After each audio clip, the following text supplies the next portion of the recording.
നമ്മുടെ നാട്ടിൽ ഈ പെൺകുട്ടികളുള്ള മാതാപിതാക്കളെ സംബന്ധിച്ച് ആശങ്കപ്പെടുത്തുന്ന ഒട്ടേറെ വാർത്തകളാണ് ഓരോ ദിവസവും പുറത്തു വരുന്നത്. കഴിഞ്ഞ പുലർച്ചെ ഒരു ട്രെയിനിൽ വെച്ചാണ് മുത്തശ്ശനോടൊപ്പം ഉറങ്ങിക്കിടക്കുകയായിരുന്ന പെൺകുട്ടിയെ തട്ടിക്കൊണ്ടുപോയി പീഡിപ്പിച്ചത്. കൊല്ലം പുനലൂരിലാണ് സംഭവം. പുനലൂർ ചെങ്കോട്ട യാത്രാമധ്യേ പാലരുവി എക്സ്പ്രസിൽ കഴിഞ്ഞ ദിവസം ഉറങ്ങിക്കിടന്ന 6 വയസ്സുകാരിയെ യാത്രക്കാരൻ എടുത്തുകൊണ്ടുപോയി പീഡിപ്പിച്ചെന്നാണ് പരാതി. തമിഴ്നാട്ടിൽ നിന്ന് മുത്തച്ഛനോടൊപ്പം കേരളത്തിൽ തീർത്ഥാടനത്തിനായി എത്തി മടങ്ങിപ്പോവുകയായിരുന്ന പെൺകുട്ടിക്കാണ് ദുരനുഭവം ഉണ്ടായത്. വിവരങ്ങളുമായി മനോജ് അപ്പുക്കുട്ടൻ ചേരുന്നുണ്ട് പുനലൂരിൽ നിന്ന്. മനോജ്, ഇത് ഏറെ ഞെട്ടിപ്പിക്കുന്നൊരു സംഭവമാണ്. അതായത് നമുക്കറിയാം, ഇവിടെ ഈ ഉറങ്ങിക്കിടന്ന പെൺകുട്ടികൾ വീട്ടിൽ നിന്നും തട്ടിക്കൊണ്ടുപോയി പീഡിപ്പിച്ച സംഭവങ്ങളൊക്കെ നമ്മൾ കേട്ടിരുന്നു. പക്ഷേ ഇത് ട്രെയിനിൽ വെച്ച് ഒരു സഹയാത്രക്കാരൻ്റെ ഭാഗത്തു നിന്നും ഉണ്ടായ ലൈംഗിക ചൂഷണം എന്നായിരുന്നു സംഭവം. ഈ കേസിൽ പ്രതിയെ പിടികൂടാൻ കഴിഞ്ഞിട്ടുണ്ടോ? ഇന്ന് പുലർച്ചെയാണ് ഈ ഞെട്ടിക്കുന്ന സംഭവം നടന്നത്. പാലക്കാട് നിന്നും നാഗർകോവിലേക്ക് പോകുന്ന പാലരുവി എക്സ്പ്രസിൽ ഏകദേശം 1 മണിയോട് കൂടിയാണ് പാലരുവി എക്സ്പ്രസ് പുനലൂർ റെയിൽവേ സ്റ്റേഷനിൽ എത്തിയത്. പുനലൂർ റെയിൽവേ സ്റ്റേഷനിൽ നിന്നും നാഗർകോവിലേക്ക് ഉള്ള യാത്രാമധ്യയിൽ പുനലൂരിനും ആര്യങ്കാവിനും ഇടയിൽ വെച്ചാണ് ഈ പെൺകുട്ടിക്ക് ഈ കൊടിയ പീഡനം കേൾക്കേണ്ടി വരുന്നത്. ഏകദേശം രാത്രി ആയതിനാൽ തന്നെ എല്ലാവരും നല്ല ഉറക്കമായിരുന്നു. തമിഴ്നാട്ടിൽ നിന്നും കേരളത്തിൽ തീർത്ഥാടനത്തിന് വന്നതിന് ശേഷം മുത്തച്ഛനോടൊപ്പം തിരികെ നാട്ടിലേക്ക് മടങ്ങിപ്പോകുകയായിരുന്നു ഈ സംഘം.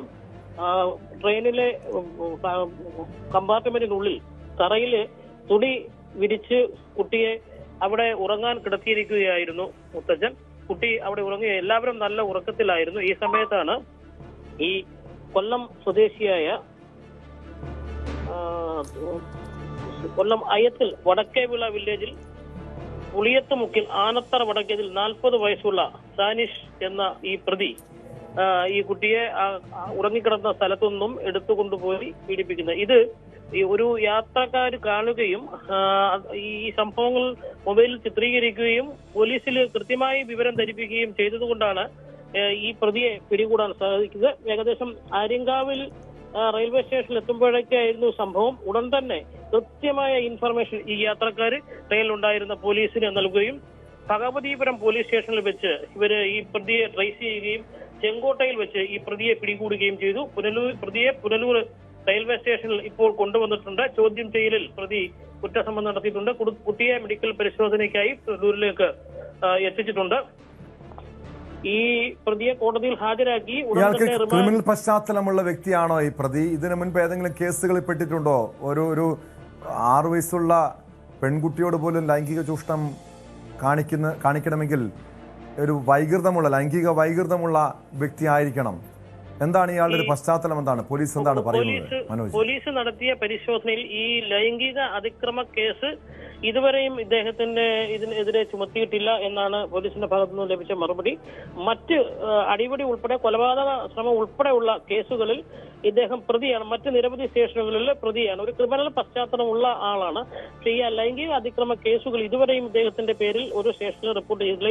ഇത് ആദ്യമായാണ് ഈ ലൈംഗിക അതിക്രമ കേസ് റിപ്പോർട്ട് ചെയ്യുന്നത് എന്നാണ് പോലീസിന്റെ ഭാഗത്തു നിന്നും നമുക്ക് പ്രാഥമികമായി ലഭിച്ച മറുപടി. എന്നാൽ കൂടുതൽ അന്വേഷണങ്ങൾ മറ്റ് സംസ്ഥാനങ്ങളെ അപേക്ഷിച്ച് ഒക്കെ വിദഗ്ധമായ ഒരു അന്വേഷണം പോലീസിന്റെ ഭാഗത്തു നിന്നും ഉണ്ടാകും എന്നും നമുക്ക് ഒരു അറിയിപ്പ് പോലീസിന്റെ ഭാഗത്തു നിന്നും നൽകിയിട്ടുണ്ട്. ഈ വളരെ ഗൗരവത്തോടു കൂടിയാണ് പോലീസ് ഈ വിഷയത്തെ കാണുന്നത്. രാത്രികാലങ്ങളിൽ ഈ ട്രെയിനിൽ യാത്ര ചെയ്യുന്ന ആൾക്കാർക്ക് സുരക്ഷിതമില്ല എന്നുള്ളൊരു അവസ്ഥ വരികയാണെങ്കിൽ ഈ ട്രെയിൻ യാത്ര തന്നെ വളരെ ദുഷ്കരമാകുന്ന നിലയിലേക്ക് പോകും. അതുകൊണ്ട് ശക്തമായ പ്രത്യേകിച്ച് തമിഴ്നാട്ടിൽ നിന്ന് വരുന്നതും പോകുന്നതുമായ ട്രെയിനുകളിൽ പോലീസിന്റെ ഭാഗത്തു നിന്നും വളരെ ശക്തമായ പരിശോധനയുണ്ട്. ഈ പുനലൂരിൽ പോലീസ് ഈ ട്രെയിൻ എത്തുമ്പോൾ ഓരോ കമ്പാർട്ട്മെന്റിലും പോലീസ് നടത്തിയ പരിശോധനയിൽ അങ്ങനെ അസ്വാഭാവികം തോന്നുന്ന നിലയിൽ ഒന്നും കണ്ടില്ല എന്നാണ് പോലീസിന്റെ ഭാഗത്തു നിന്നും പറയുന്നത്. കാരണം ശക്തമായ പരിശോധന 2 ദിവസം മുമ്പാണ് നമ്മുടെ തമിഴ്നാട്ടിൽ നിന്നും വന്ന ഒരു ട്രെയിനിൽ നിന്ന് 25 ലക്ഷം രൂപ പോലീസ് പിടിച്ചത്. അതുകൊണ്ട് തന്നെ വലിയ ശക്തമായ പരിശോധനയാണ് നടക്കുന്നത്. സാധാരണ പുനലൂർ വന്നു കഴിഞ്ഞാൽ പിന്നെ ഒരു ഘാട്ട് ഏറിയയാണ്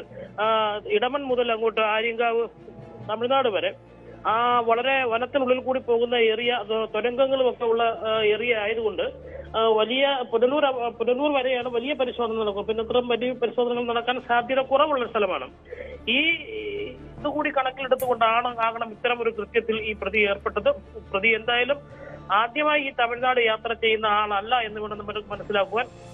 കൃത്യമായ സ്റ്റേഷനുകളും അതിന് ഇത്തരം ക്രൈമുകൾ ചെയ്യാൻ സാധ്യതയുള്ള ഇടങ്ങളും അറിവുള്ള ഒരാൾ തന്നെയെന്നാണ് പോലീസ് നടത്തിയ പ്രാഥമിക നിഗമനത്തിൽ നിന്ന് മനസ്സിലാക്കാൻ സാധിച്ചിട്ടുള്ളത്.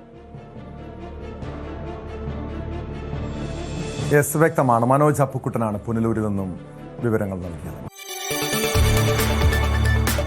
കൂടുതൽ വാർത്തകൾക്ക് news 18 Keralam YouTube channel subscribe ചെയ്യുക.